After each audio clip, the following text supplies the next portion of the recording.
According to the theory of evolution, the origin and development of the universe and all its systems can be explained solely on the basis of time, chance, and continuing processes. All living things have arisen from a single-celled organism. A second and opposing worldview is the concept of creation. According to the theory of creation, everything in the universe has come into being through the design, purpose, and deliberate acts of a supernatural creator. That means this creator created the universe, the earth, and all life on earth, including all types of plants and animals, as well as humans. On today's edition of Origins, we'll discuss the largest organ in the body, our skin.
Hello, my friends, and welcome to Origins. My name is Don Chapman, and it's my privilege to be your host. Origins is a forum where we take the evidence of science and we use it to validate the truth of creation. We have a great guest for you today. His name is Dr. David Menton. Dr. Menton, for 34 years, taught in the medical school at Washington University in St. Louis, Missouri. Dr. Menton, it's a high privilege to have you with us today. Oh, my pleasure, Don. We're thrilled that you're here. Now, we're always hearing this line that we have up here as the intro, that beauty is skin deep. I guess I want to ask you, how deep is that? Well, it depends on where you're looking. On the foot pads and on the palms, it's quite thick. On our foot pads, it's 3-4 millimeters thick, which if you think of a dime as being a millimeter, 3-4 dimes stacked, you know, pretty thick with the dermis and everything. Thinnest skin on our bodies, on our eyelids, right here, just over the eye. It's like a sheet of tissue paper in thickness. One way to study skin is just to jump right in and look at skin. Here's a young lady. In fact, you may be interested to know, Don, that this is actually one of my former medical students listening to me give a lecture. Is that right? Yeah, right. When we look at skin like that, we really can't see too much about it. We can't see how it works. It just kind of looks homogeneous, so we might want to magnify it a little bit. So let's really crank up the power here. Oh, now I think that's a beautiful lady right now. What do you think, Don? I like the first picture better. You have to be an anatomist to appreciate this. But you know, anatomy means to cut to pieces. Oh, is that what it means? That's what the word means. And so I think we need to look inside the skin. And to do that, we'll make a little incision. And if you don't mind, I'll just get up and... If you're making incisions, I guess that gets to be gross anatomy. Okay. But you go up to the screen and show us what you got for us, my friend. When we magnify the skin at this level, then we can see that it has little folds and crevices in it that allow it to kind of stretch. There are places right here where you can see there's a little tiny hair that's growing out there. We'll have a separate lecture someday on hair.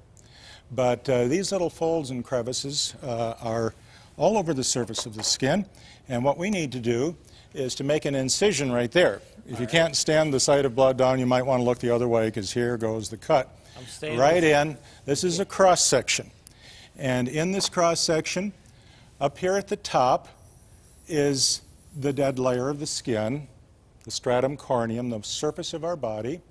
Below that, this dark layer that you see right here, that is the living epidermis.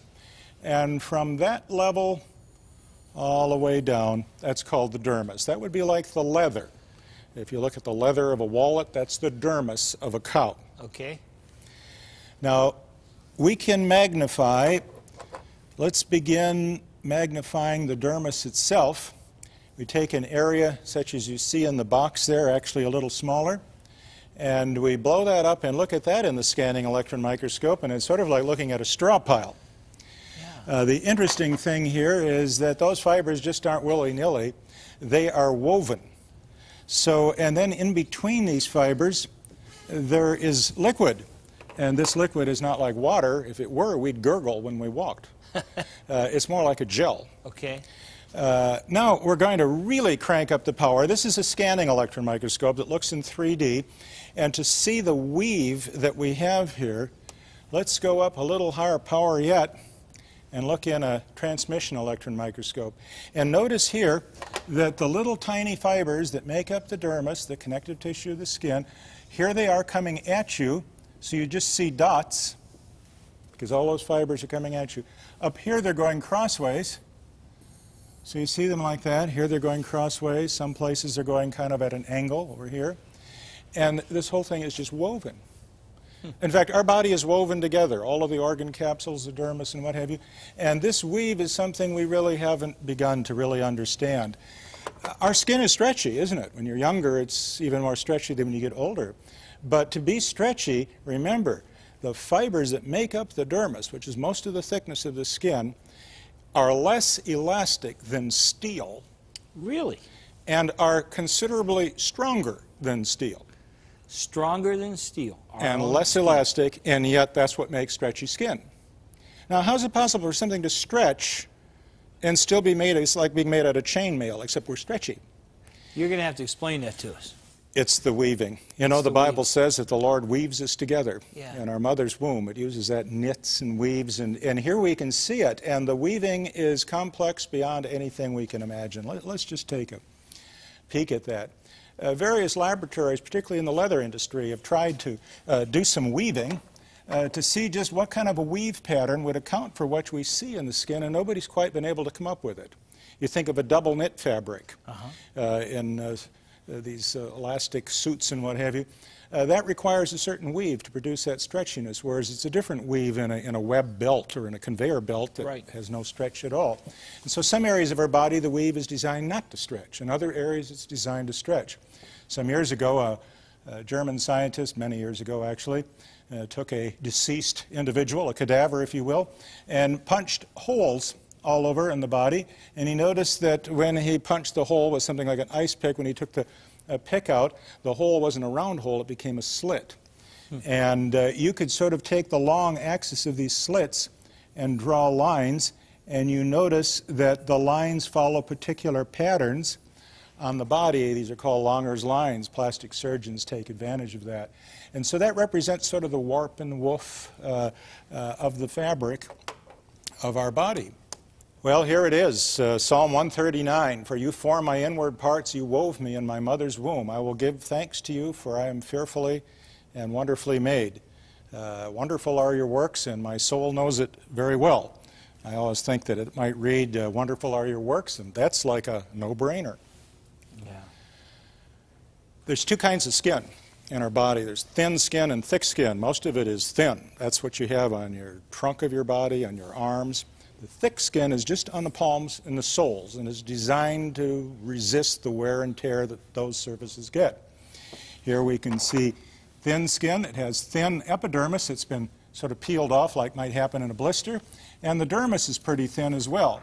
Over here in thick skin, like from the soles or the palms, the epidermis is thick and the dermis is also very, very thick. And the junction between the two is very folded. That kind of makes it resistant to being peeled off or sheared off.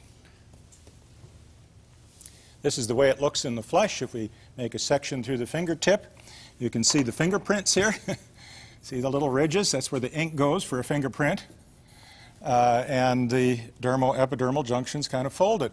If you look at this from above, in the scanning, or in the light microscope actually, you can see these ridges, and they are the fingerprints. Yes. And can you see the little tiny dots every so far along here? That's where the sweat glands come through to the surface. And only water can soften this dead layer. lanolin, oil, things like that cannot soften the dead layer of the skin. Only water does this. What oil does is to make a film over the top that keeps the natural water of the body in, and so the softening is our water. So the oil isn't, when I put a hand cream on, it's not really penetrating, it's just allowing it to retain the water that's Probably already not in there. penetrating much, right. It's Yes. retaining the water, and it's the water of your body that's softening that stratum corneum. Once again, we sort of have to leave things up to the Lord. Yes, we do. That folded dermoepidermal junction, say in our fingertips, is one that we have to feel things through, and yet the epidermis is so thick. How do we feel anything through that thick layer? We have special nerves that go up into these little pockets underneath the epidermis that are sensitive to touch. And these little nerve corpuscles allow us to feel ever so fine of texture. So that even though our fingers are part of the hand where the skin is the thickest, we still have sensitivity there. That's the most sensitive part of our skin. You know, if you take two pins and put the pins against your abdomen or back, it's hard to tell whether they're two pins or one pin until they get about an inch or so apart. But on your fingertips, think of somebody who can feel Braille. Yes. Those pins could be very close together, and that's thanks to these very special nerve endings. Amazing. That are located there. Another thing we see in skin is that there are many capillary loops. These are these tiny little blood vessels that come up and down like this just below the surface. They are involved in controlling blood pressure because there's little automatic valves down here that turn on and off and run the blood to the surface or deep. That makes us look red or pink or white, if we're Caucasian at least. And so they play a role in controlling blood pressure, but most importantly, they play a role in thermal regulation. This is how we lose heat from our body. Heat can be lost from the surface of the skin by causing this blood to flow up near the surface. Well, there's many things we could say about this, but let's just look at the whole pattern of how those cells in our epidermis develop. They start in the bottom, in this lowest layer, and this is where they divide to make two cells. And other cells are dividing. And they move up in the epidermis, and as they move up, they fill up with a special protein called keratin, which is very tough. That's the sulfur smell you get when you burn skin or hair or fingernails. It's a cross-linked with sulfur, and it makes a very strong protein. And at some point up here, all of a sudden, the cell dies. This is programmed cell death. This isn't just by chance. It just gets turned off. And all the rest of the epidermis then consists of dead cells stacked one on top of another. And it's that layer of dead cells that is the barrier that keeps our body from losing water and put us into shock and die. In fact, if all you did to somebody was to simply remove the dead layer, you could just take it all off, they'd probably die within an hour. So all of the skin that you can see on a person is dead. Everything on the surface is Everything dead. that you see is dead skin. Many layers thick, all dead. Huh. And it needs to be dead to serve its function, which is to be a barrier to water so that it doesn't leak out of our body. By the way, to go from the bottom up to the top, where the cell finally just falls off one at a time, all over our body, one at a time, just keep falling off, is 28 days. That's all it takes. In about less than a month, it's all gone.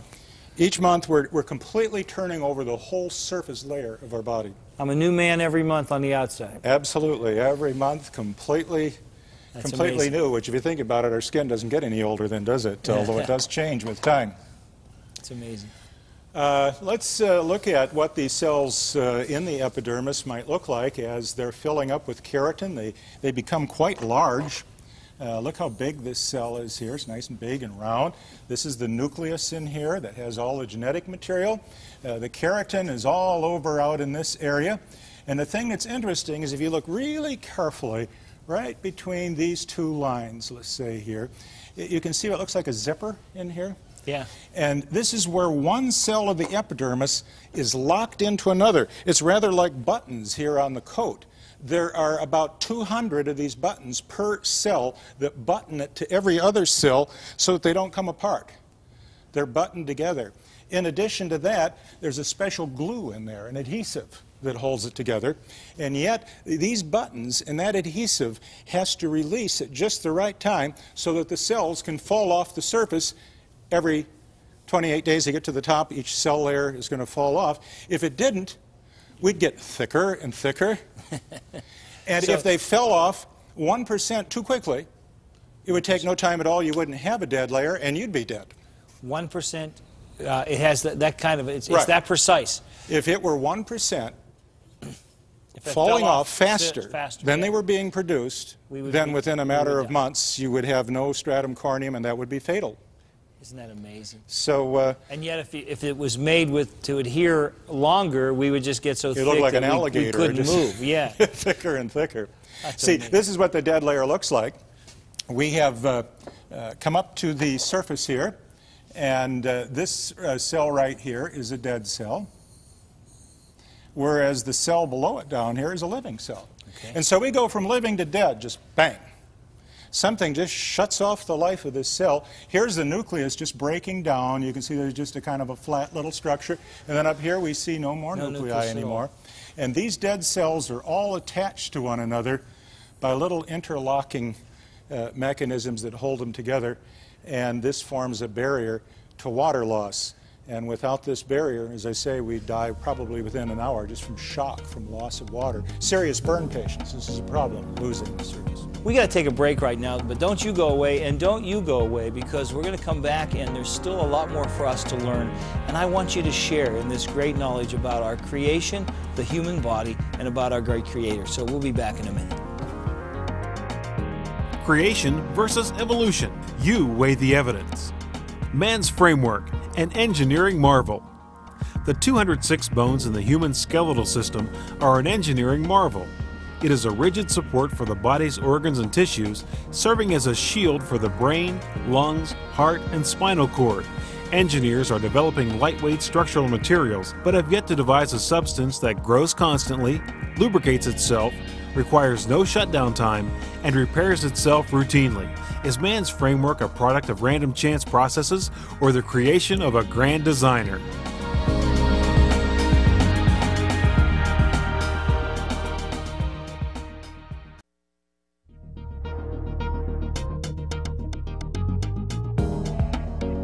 Today's guest on Origins, anatomist Dr. David Menton, is a speaker for Answers in Genesis. Audiences enjoy his well-illustrated presentations on a variety of fascinating topics. Many of these lectures are available on DVD. If you're interested in the subject of creation, you'll definitely want these for your own. Orders are being taken at 800-778-3390. You can also write to Answers in Genesis, P.O. Box 510, Hebron, Kentucky, 41048, or visit the website at www.answersingenesis.org.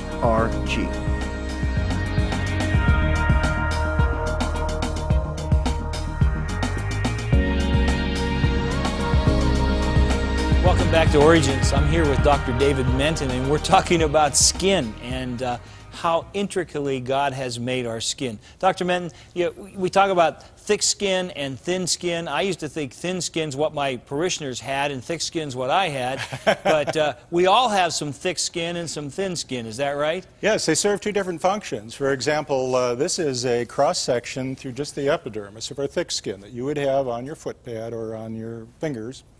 And the dead layer is really thick in thick skin. The function of thick skin is a barrier, wear and tear barrier. Those cells are made to not tear apart or let go. Those little buttons in the adhesive we talked about. There's more buttons and more glue in there. Work well, a better glue. This is the living layer down here, and when these cells divide and get up to here, they form the dead layer. Some years ago, what I did was to take a piece of adhesive tape, put it on the bottom of my foot, and tear it off, and that pulled some cells off. You know, if you work with sellotape, you leave your fingerprints on the tape. Sure. Well, those fingerprints are the dead cells you pulled off with the tape. Okay. If you put the tape in the scanning electron microscope and look at it, this is what one of those cells looks like. So that's actually a picture of your foot. This is a picture of one dead cell. From your foot. You know, one of these little things up in here. Wow. Viewed from the surface. And notice how folded the surface is. And what that does is it produces an interlocking mechanism, sort of tongue and groove interlocking mechanism, which keeps one cell from being sheared off the other. They're holding each other in place. Right. The interesting thing is, although this skin is thick, it's not a particularly good barrier to water loss. It's fairly leaky. Water can get through here much easier than it can on skin from the rest of our body. Let's take a look at thin skin. This is a cross-section of thin skin. Notice how relatively thin the stratum corneum is. Some of it's been lost in the preparation here. And the living layer is also thin, and the dermis is somewhat thinner too. You wouldn't think that would be as good a water barrier, but this is the best water barrier. So it has less resistance to wear and tear, better for water. Now, some years ago, I took a piece of sellotape and put it on my tummy and pulled it off. And this is one of the dead cells that was on the surface. This down here, by the way, is the adhesive of the sellotape. And look, this looks like a saran wrap floating on water. Very, very thin, incredibly thin cell, but very broad. And it's a stack of these very thin cells that produces the barrier to water loss that allows us to survive in our It looks very atmosphere. different. It doesn't have all those little things, and so there's less place for the water to go through. That's right. It doesn't have the resistance to shearing because they're flat, but because of the way this cell is made, its resistance to water loss. That's amazing. Some years ago, I did an interesting experiment where I made a cross-section through skin of actually ear epidermis from a mouse. You can see the dead layer up here. This is the dead layer of the mouse ear here. And if we take this section and we soak it in a substance that dissolves keratin, a really remarkable thing happens. It swells up. Look at that. And when it swells, we observe something I guess we would have never guessed. And that is that the cells of the epidermis, those dead cells, are stacked just like poker chips in a casino, I've been told. The stacks interleave at their edges. So as we go down the line here, we're getting an absolutely perfect interleaving. In other words, one column here, one column here. Perfect. You never see a miss. It's a perfect interleaving. If we magnify an area like that and look at it at the transmission electron microscope, here we can see this perfect interleaving right on down the line at high magnification here. Isn't that amazing? Of these cells. And you know what's really intriguing is if we magnify this, let's take that one dead cell, blow it up in the transmission electron microscope, what do we find? We're back to weaving. Yes. Inside these dead corneocytes, we find filaments running this way. We find them running this way that are coming at you, others going at an angle. The keratin is woven. We even have weaving inside of each of the dead cells. And you want to see something really fascinating? See this little structure right here? That's one of those buttons I was telling you about. We call them desmosomes. About 200 buttons per epidermal cell holding them one to another. Here's one still hanging on in the dead layer. And this button, together with the adhesive that's formed between the cells, must be released so that cell can fall off at a rate that precisely matches the production of cells at the bottom of the epidermis. And when I see that, I know there's a crater. By the way, I should conclude by telling you that when you study just exactly how these columns of cells are arranged, in their rows like this, if you look down from the top, they look like hexagons. It turns out that each one of these cells is a particular shape. It's a polygon, known as a tetrachedecahedron, a 14-sided figure, and each cell achieves that shape to be able to form these columns. It's amazing. Come down here and join me, my friend.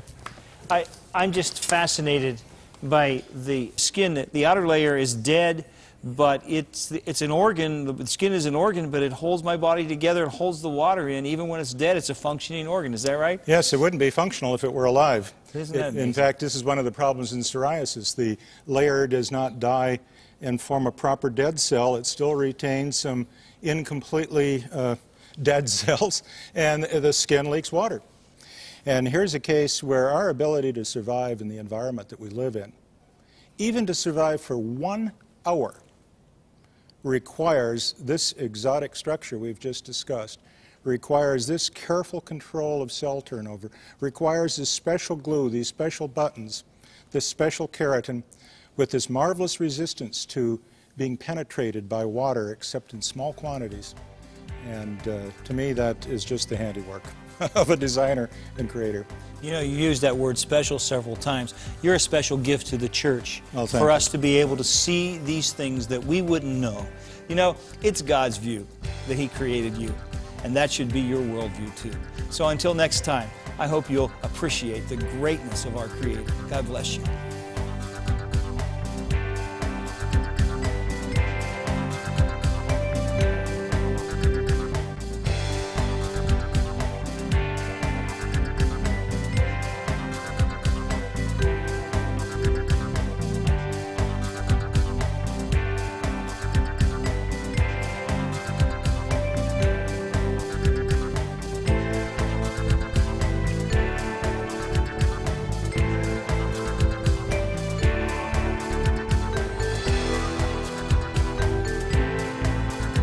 Thank you for watching this edition of Origins. If you'd like a copy of the PowerPoint information presented today, you can download a PDF file of program number 710 from our website at www.originstv.org. Or for a DVD of this series, send a $12 donation to cover shipping and handling and write to Origins, program number 710, Cornerstone Television, Wall, Pennsylvania 15148.